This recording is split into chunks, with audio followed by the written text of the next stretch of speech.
This video has been sponsored by PCBWay, but more on that later. Howdy y'all, my name is Christopher Dankosik, and I'm an electrical engineer by trade and an electronics hobbyist in my free time.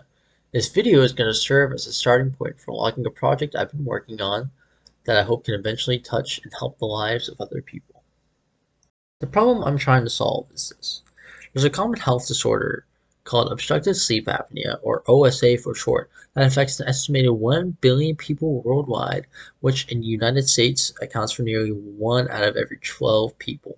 This condition entails that you stop breathing due to a muscle called your soft palate located at the back of your mouth, relaxing and closing off your airway when you get tired. Since this happens while you sleep and your body can't immediately detect that you stop breathing, this comes with a large amount of negative health side effects ranging from high blood pressure to heart disease and cancer. The common treatment to obstructive sleep apnea is called a CPAP machine, which stands for Constant Positive Airway Pressure Device. This device provides positive airway pressure, allowing it to open instead of closing off while you're sleeping, and allows you to breathe during the night. So what's the big deal then? If you have it, you just go get your machine and you're fine, right? Well, unfortunately, it's not that simple. Say we have Joe Schmo who has symptoms related to obstructive sleep apnea, such as daytime tiredness. So he goes to his primary care physician, assuming that he's fortunate enough to have access to affordable quality healthcare to be able to pay for this.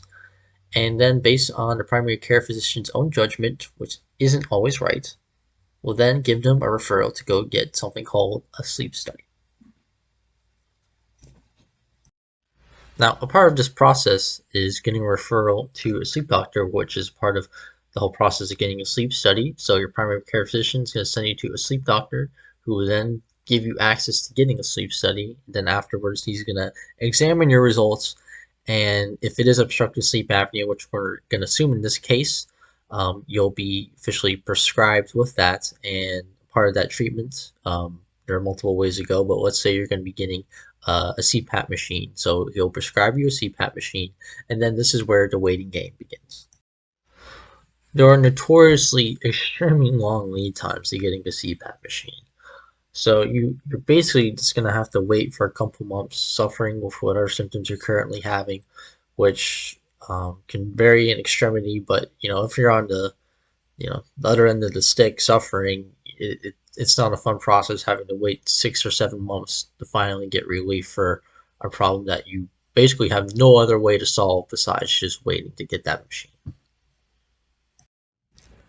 Now, having been through this grueling treatment process myself, along with researching and hearing other people's stories about getting treatment or lack thereof, I've boiled it down to 30 fundamental problems that need to be solved, and that I'm hoping the open source CPAP machine project that I'm working on will solve.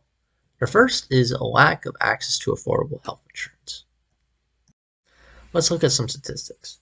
Looking at the uninsured rates among non-elderly adults, which is around under 65, by state from the most recent statistics I can find from 2021, shows that some areas range up to 20% of that population among non-elderly adults does not have insurance.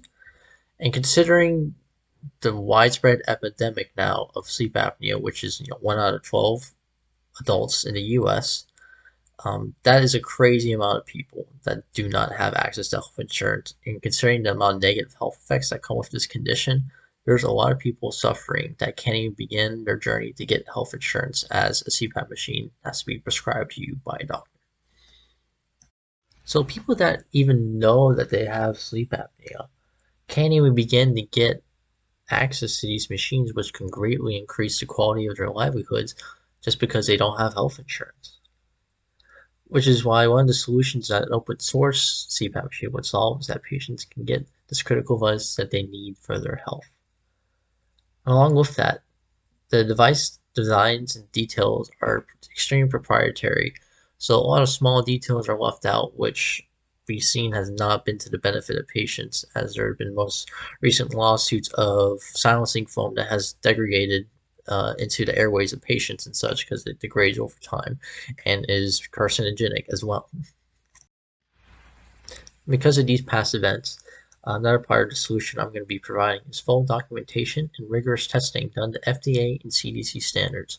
So all medical testing that's going to be done to the device for quality assurance and for making sure it's medically safe, I'm going to be publicly recording and putting online so users can look at how these devices are tested and know that they are safe to use. And lastly, one of the things I want to come out of this project is building a community of patient-first oriented healthcare. Having gone through this journey and consulting the advice of experts, I'm not the only one that sees these problems and want them to be fixed.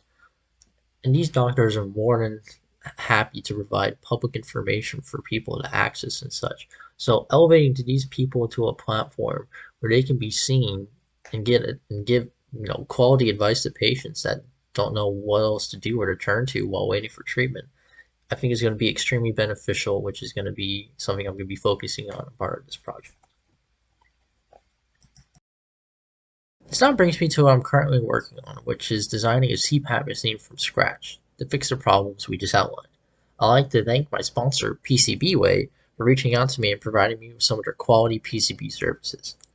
Being early in development, a lot of ideas are coming and going, so being able to prototype ideas and test hardware that are going to be incorporated in my final design with quality PCB services is essential, which is why PCBWay has been such an essential part of getting this project up and running for me. Utilizing their PCB services, I made my first preliminary prototype board testing some of the basic functionalities of the CPAP machine, which are going to be a brushless DC motor driver and a pressure sensor, which will be running a PID algorithm to utilize various ramp functionalities of the machine. And along with getting some of their custom sensors, soldering the board was extremely easy and took less than an hour to do. Here's another board I recently made for a senior design team used for electric Formula One race cars. And for a larger board, utilizing a 120 millimeter by 110 millimeter board, I paid only $33, which is a great price, which is why I'm happy to use PCBWay's services for this application as well, because these boards need to be nearly perfect for their application. And since it's prototyping, if we do run into problems, we can always reorder for an extremely cheap price. PCBWay also sponsors a lot of other open source projects, so they know how to curtail their products and services to meet the needs of a lot of our hobbyists and open source projects ranging from quality PCBs to even CNC machining to 3D printed parts. So thank you PCBWay for sponsoring this project as well. So to wrap things up, some future videos to look out for in the next upcoming week or two. I'm going to be having a small kind of podcast format video with a sleep specialist, David Earl, who's been a big help to me throughout the open source CPAP project, and we're going to be answering the top 5 unanswered questions about sleep apnea. And additionally, I'm going to be making another video going over some of the open source CPAP design features that I've been thinking about and some constraints as well for the project. So stay tuned. Thanks for tuning in.